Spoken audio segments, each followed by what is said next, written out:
یوں نماز پڑھو جیسے تیری زندگی کی آخری نماز ہو۔ اللہ ایسی نماز ہمیں بھی نصیب فرما دے۔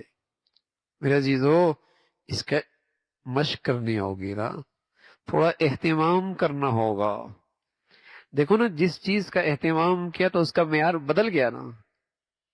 ملازمتیں اچھی ہو گئی، کاروبار اچھا ہو گیا، رہن سہن اچھا ہو گیا، گھر بڑھیا ہو گیا، سواری اچھی ہو گئی، اہتمام کیا، توجہ دی۔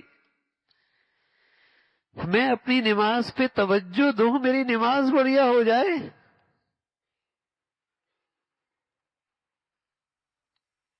نماز سے پہلے مسجد میں آیا، اللہ کے سامنے پہلے نماز پڑھی، تحیت المسجد پڑھا، حاجت پڑھی، نماز کو بڑھیا کرنے کے لیے اللہ سے دعا مانگ لی، اللہ نماز بڑھیا دے دے۔ یہ اہتمام ہے، یہ توجہ ہے کہ یہ فریضہ بڑھیا ہو جائے۔ بھاگتے دوڑتے آیا، بھاگتے دوڑتے نکل گیا، خیال ہی باہر رہا، خیال ہی باہر رہا، باہر ہی رہا۔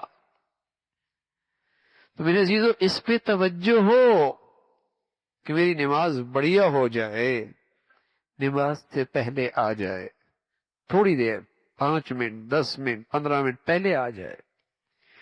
میں نے اپنی نماز بڑھیا کرنی ہے۔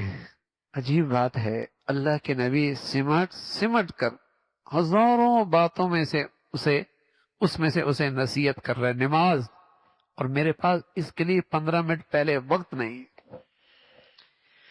جس سے میری پوری زندگی میں نکھار آ سکتا ہے، پوری زندگی میں حسن آ سکتا ہے، پوری زندگی میں تبدیلی آ سکتی ہے، وقت نہیں ہے۔ کل قیامت میں سب سے پہلے نماز۔ تاریکی تاریک قبرستان میں کوئی آدمی رات گزار کے تو دیکھے کیا حال ہوتا ہے، اور جب اپنے ہاتھوں سے من و من مٹی کے نیچے چھوڑ کے آتے ہیں، ذرا تصور کیجئے کل مجھے بھی کوئی یوں ہی چھوڑ کے آئے گا، لیکن ہاتھوں سے رکھتے ہیں، من و من مٹی کے دل اوپر ڈالتے ہیں، لیکن یہ سینے کا دل کہاں رہا ہے، پتھر ہو گیا ہے بھائی۔ ان آنکھوں کے حرام دیکھنے نے، اس آنکھوں کے حرام دیکھنے نے، لقمہ حرام نے سینے کا دل کہاں رہنے دیا، پتھر بنا دیا۔ اثر ہی کوئی نہیں لیتا، اثر ہی کوئی نہیں لیتا۔ اس تاریکی میں جانا ہے، روشنی کیا ہے، نماز ہے، نماز وہاں کا چراغ ہے۔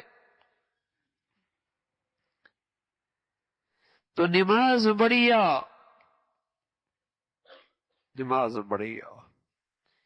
تو میرے عزیزو، اسے توجہ ہو، اس کا اہتمام ہو، مرد بھی عورت بھی، اذان ہوتی ہی مصلی پہ عورت بھی، اس سے پہلے نفل ہے، اس سے پہلے سنتیں ہیں، یہ سب کیا ہے، فرض کی تیاری ہے، تاکہ نماز فریضہ بہت بڑھیا ادا ہو، فریضہ بہت بڑھیا ادا ہو۔ تو یہ نماز کا اہتمام ہے۔ پہلے اللہ کے گھر میں بیٹھ گئے، اللہ سے دل میں دعا مانگ، اللہ نماز بڑھیا نصیب فرما، نماز بڑھیا نصیب فرما۔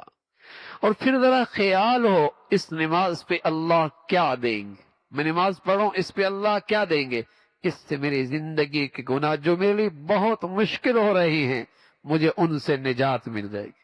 میری زندگی کے وہ گناہ جو میری زندگی میں کانٹے آگ کے انگارے بنے ہوئی ہیں، جس نے میری ساری زندگی کا سکون چھین لیا ہے، نماز سے کیا ہوگا، اللہ مجھے ان گناہوں کی چنگاریوں سے نجات دے دے۔